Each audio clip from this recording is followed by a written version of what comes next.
I felt like I'd returned home. Thank God I'm back, I thought. I knew I was correct.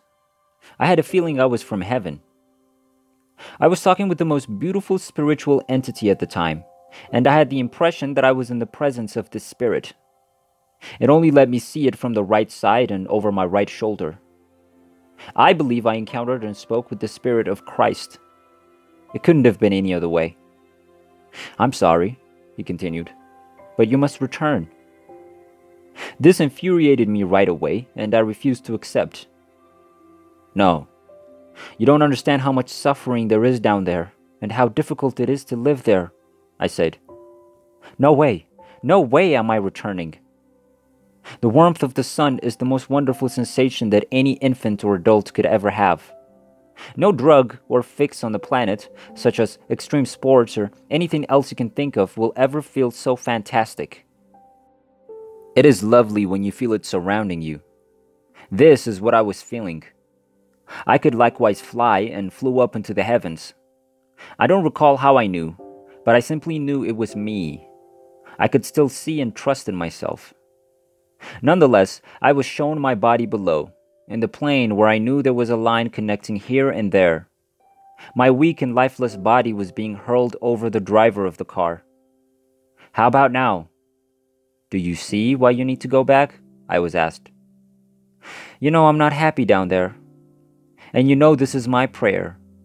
My one dream granted, I added. Since I left to go down there, I've been asking to come back here, or home. I can't take it anymore, and I'm not going back. The voice then says to me, Jennifer, you must return and assist. And I refused. The speaker then stated that his nose had been severed from his face and that you must return to assist him. He's dying of blood loss.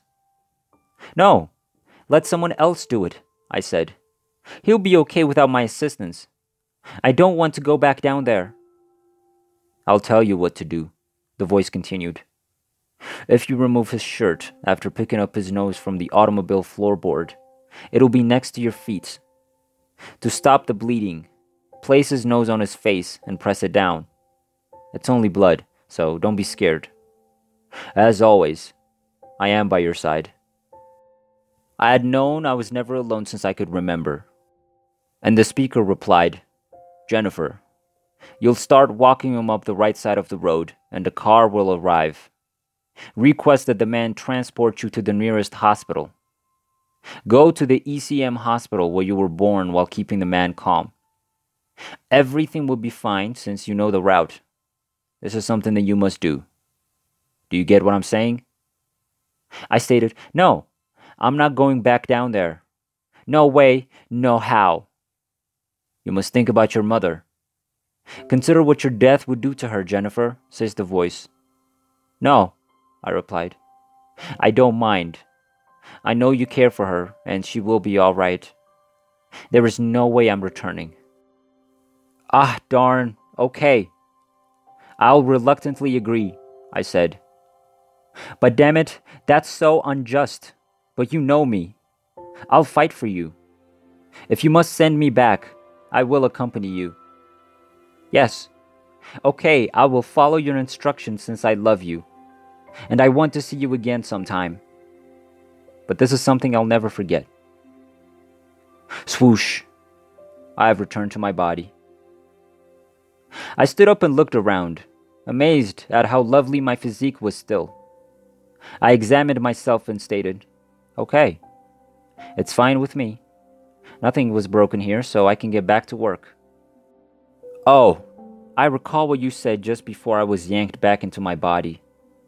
You stated that I needed to return since I still had a job to accomplish down here. I'm not yet finished. So where is this poor guy's nose now? Oh, first, I have to get him out of that shirt. And don't worry, my friend. I'll lift and carry you up this hill. No need to be concerned. I know what I'm doing. Everything is under control now that I have you. Believe me, I know God and Jesus, and we've secured a ride for you. He's currently pulling up. Just be motionless and calm while I get this poor man who, appears to be terrified to take us to ECM hospital. We'll be there in 10 minutes. I assure you that everything will be okay. Look, mister, please just keep your eyes on the road, at least until we all go to the hospital, I said to the man driving us. Lady, he's bleeding, and he's dying in my car, he said. He was sobbing. The man driving the car who stopped to assist us was terrified and definitely freaking out. So I'll just keep talking to both of them, reassuring and calming them. I assure them that if we follow my directions, everything will be okay.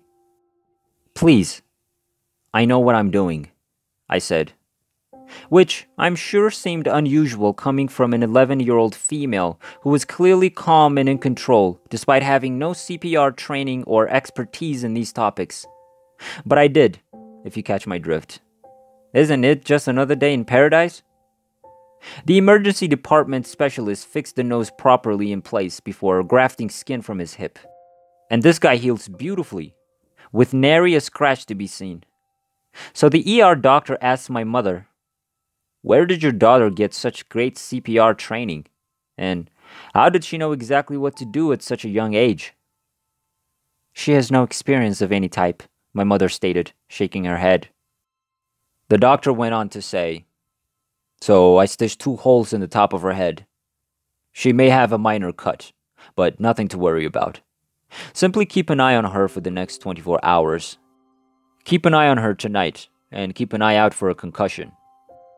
I'm a medical doctor, and I cannot explain what type of miracle I just witnessed in this emergency room today, especially what came out of your little girl's mouth," he continued. "And the way she saved this guy's life and soothed everyone around her is incredible. Really incredible." I returned home and apologized to God and Jesus for being so selfish, pleading with them to forgive me. "I'll do better while I'm down here since I know you're always there for me. And you've always been there for me, and I'll never die or be alone, here or elsewhere." I was grateful for the experience, yet I was still homesick and lonely, as I had always been prior to the vehicle accident, which occurred for no apparent cause on a clear, gorgeous, sunny day. We just drove over the road and into a telephone pole because there was no one else in sight for miles. Then, when I was approximately 30 years old, I met my father's brother in a local pharmacy where I was working at the time. He'd been declared dead in ECM hospital, of all places. The same hospital where I was born and where I rescued the man from the vehicle collision following my NDE.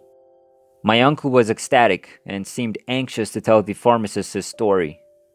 I was hired under his name at the time, Jason. I had never met this uncle before meeting him in the pharmacy that day. I was working my way through college while also writing all of the term papers on ESP and NDE that I was allowed to write. Because both of these extraordinary gifts have had such an impact on my life, I approached Jason and asked, "Can you tell me about your NDE for a paper I'm working on for college?" That was something he agreed to do. He claimed to have awoken in the morgue 15 minutes after being declared dead, and that he had returned from the other side after being granted permission. He came down from heaven to apologize to his family for not being a better person to them, but he said he loved life there, and he expressed his eagerness to return. He recalls being able to fly and having all of his wishes come true there. He thought it was fantastic. "Yeah, I know," I replied. He stated that he intended to return in 3 months. He died again 3 months later. That was the case this time. Then a second customer, a long-standing acquaintance and pharmacy customer, walks into the business one day with essentially the same narrative. So I asked him to share his experience, and he too had returned to make amends with his wife and son for being unkind to them.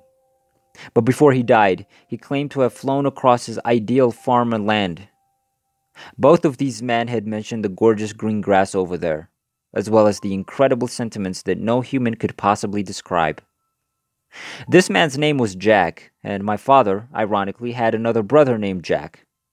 Now, Jack told me that he loved heaven as well as flying, and that he wanted to return as soon as possible, and that he would leave in approximately 3 months. As a result, he died 3 months later and went to the other side.